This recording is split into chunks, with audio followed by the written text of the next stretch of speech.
Hi everyone, and welcome back to Art with Mrs. S. Today we're going to be drawing a colorful character, and in our assignment it says to collage, so if you want to use cut paper you can do that, but today I'm going to be drawing a character from Dr. Seuss. This one is thing 1 or thing 2, it really doesn't matter which one you turn it into, but I'm going to start drawing. You can use anything or piece of paper, you can have a notebook, or maybe you just have a dry erase board, whatever you have to work with, and I'm going to be using a Sharpie.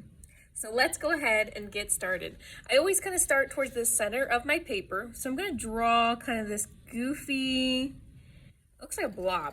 And really it doesn't have to look exactly like mine because we can change and transform this just about into any expression.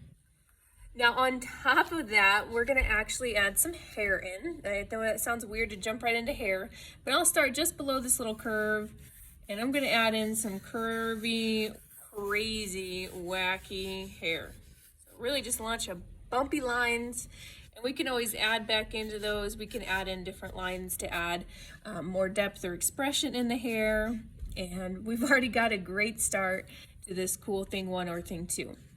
On the bottom of that blob that you drew, I'm going to add in a neck, so just 2 lines down. And then we're going to work right into the collar. Notice I'm working kind of quickly because I want those very expressive lines, those very fluid lines that Dr. Seuss had. But work with it. If you mess up or it doesn't look exactly like mine, you're going to be just fine. I'm going to have this one arm kind of going up and out. And they don't have a full hand. It kind of looks like a mitten. It's got kind of a thumb and then 2 hands to it that kind of goes out. And now I have my arm that goes down. So I have this head, I got this crazy hair, the neck, and then the start of this shirt.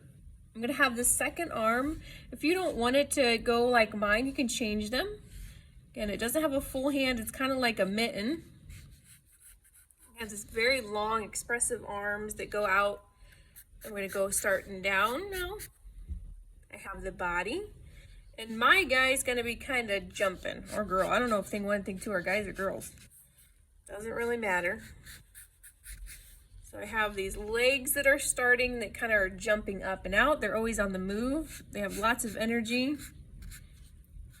I'm going to close up these legs. They're kind of in like these footy pajamas too, so you won't see like a shoe.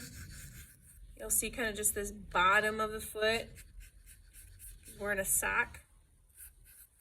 Again, if you mess up, work with it. Move quickly, it'll help you out. I can always fatten up some things as we go. Of course, one of the last features or details I'm going to be adding, there's a part on their shirt that says thing 1 or thing 2, and then I'll add some expressions in the face. So to add that, just add a circle to the tummy or the chest. And we're going to do thing in all caps, T-H-I-N-G. And you can do 1 or 2. I'm going to do 2 because it's kind of fun to try to guess where thing 1 is and what they're up to. If you have time and want to draw a second one, go for it. Add in the nose. You can do a full circle or a half circle.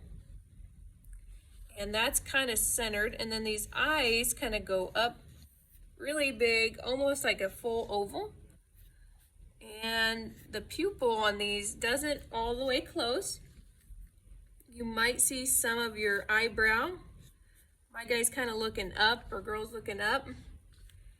And we're going to add in these big smiles. If you've seen other characters by Dr. Seuss, a lot of them have these big grins. Even the Grinch or the Cat in the Hat have those nice grins. And then this mouth kind of goes down like that. So really, when you're all done drawing, it's kind of nice to go back. You can add in some lines to give it a little more, like I said, texture, or give it a little more movement or rhythm to it. Give it more of that artistic style. Mine doesn't look exactly like Dr. Seuss's because I'm not Dr. Seuss. So if yours doesn't look like mine, that's okay. You're not Mrs. Sprugger. So what I'd like you to do when you're done, add some color. You can stick to the traditional colors with the red kind of jumpsuit and that blue crazy hair if you want. You can also draw another thing, like I said, and add it into your art. If you want to give your thing 1 or thing 2 a place to be, it could be inside someone's house, or maybe it's somewhere in a Dr. Seuss book, or maybe they're at school causing mayhem or playing tricks and jokes. That's really up to you. We're just going to kind of go quickly here so you can see where those colors go. That outfit is red. That hair is that kind of light, bright blue. And the rest of them, literally the circle on the shirt's white. The facial expression's all white. The neck would be white. And then whatever else you would like to add in the background. Okay. Thanks for joining me today. I can't wait to see all of your characters. And if you did the thing 1 or thing 2, I'm excited to see how they turned out. Thanks for joining me today.